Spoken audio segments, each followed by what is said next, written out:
portion, we want to ask, is there anybody that has any kind of community announcements that we need to hear about or that we can support?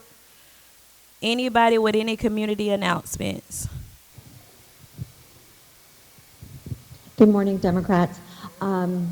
We are planning a poster. Oh my gosh, my mind just went blank. It's got taken in so much information today. We're doing a rally. We're going to do a sign waving rally in 2 weeks. So that's May 17th. Over here in the corner, we have some supplies, so you all can make a poster if you'd like. And on some of the tables, there's a sheet of paper that has some things that you could write on your sign, because if you're like me, you see all these really clever signs out there, and you're like, I can't think of anything. So those are floating around also. At the very least, feel free to take a poster with you and do that at home. Don't take the supplies home, because we need those.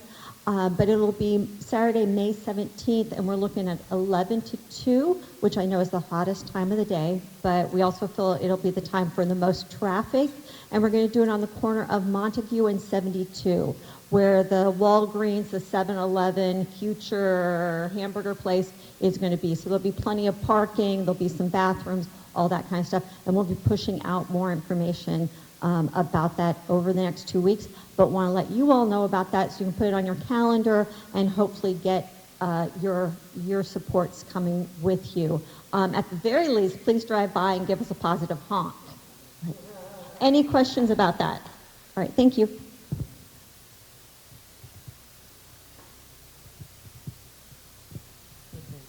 First, I'd like to thank everybody who helped out with the egg hunt last week. We had a lot of volunteers from here at the Democratic Party, and we had about 50 kids and their families and different things come by, so it was a good time had by all. And our next community outreach is also going to be March the 17th, so it's going to be a busy day. So in the morning, May 17th. Or May 17th, I'm sorry. May 17th, at the Burton Center at 9:30, they have a Miracle League baseball game from like 10 to 12. So if you can't help the whole time, if you need to leave, you go to the thing. Oh, okay. The Miracle League is done through the Burton Center, which helps out with the special needs students. So they play on they have like a soft baseball field that they play on. So we'll be like buddies for them, help them catch fly balls, make sure they don't get hurt, help them know what direction to run to the bases, and just to be there with the kids and interact with them. And we've done it before, and it does as much for the kids as it does for us as well, just to be there and have conversation with them. And so that will be from 9:30 to 12 at the Burton Center. So if you're interested, you could let me know. I told them we could get a team of about 6 or 7 people together. So I think that'd be good. Yes, ma'am. I'll come back around.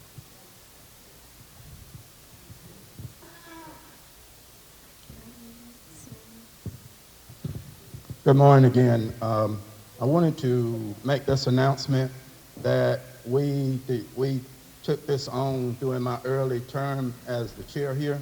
We met, if you remember, we met at Atlanta University in the cafeteria, and I had Senator Nicholson have a representative come up from the DMV to talk to us about your real ID.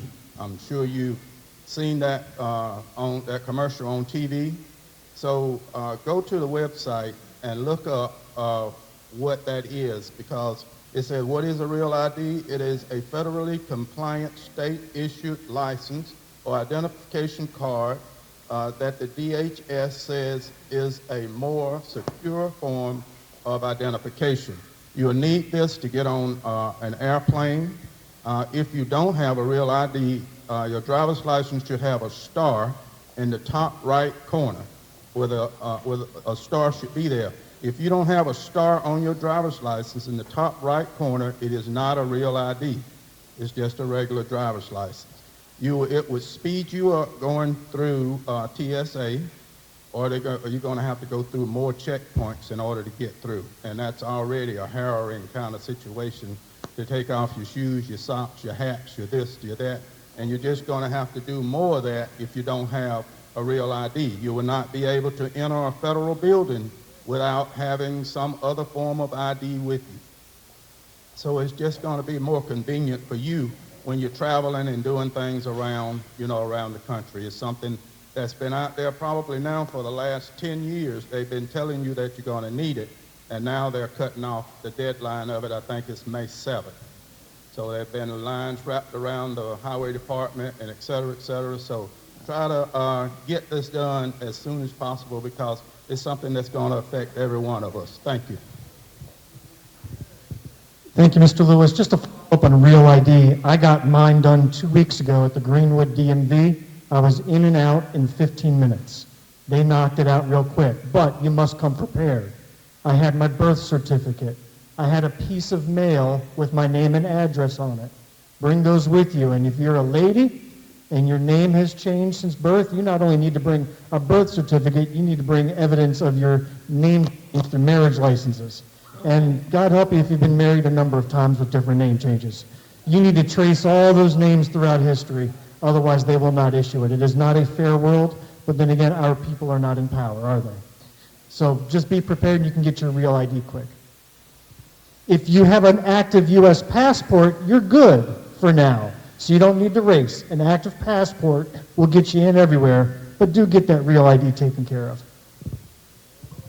This is Mental Health Awareness Month. If you're not busy from 1 to 3 today, the local chapter of Alpha Kappa Alpha Sorority is having mental health awareness from 1 to 3 at the Boys and Girls Club. My church, which is Tabernacle right up the street, we will have a table. We have grief counseling that we've started. So if you don't have anything to do, please come out and support the Mental Health Awareness Fair today. Any other announcements? I'm sorry, you done talked enough already. First, I'm not sure if you've been following, but Monday's city council meeting, I went and appealed to the city council to implement a hate crime ordinance for our city. Sometimes you can't wait on the state to get business done. You got to start locally. And so we did position to them for them to entertain adding a hate crime ordinance. It's not new. Greenwood would not be reinventing the wheel. You have cities like Greenville, Spartanburg, I believe Columbia, Charleston. They have hate crime ordinances, and as crazy as people are today, everybody having a moment, we need something to help. A hate crime ordinance, it is not a law, but it would be an additional layer of protection if you are charged with a crime. So if you're charged with an assault, and then there's the evidence to prove that you did it from a place of hate because of race, creed, color, right? Then there's an extra layer that could be added as a penalty for it. So the experts can talk more in depth to it, but I'm gonna tell it to you in layman's terms. You need an extra penalty when somebody is losing their mind. So we've asked that, so call up your city councils and ask them where they stand. They represent you.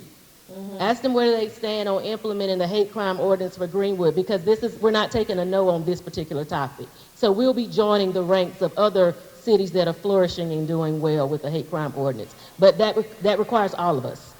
And then the second thing is on your bulletin on the back, it has other events. Juneteenth event is coming up, and that is a really nice event to come out and support. The date is on that flyer. Is it June 17th, I think?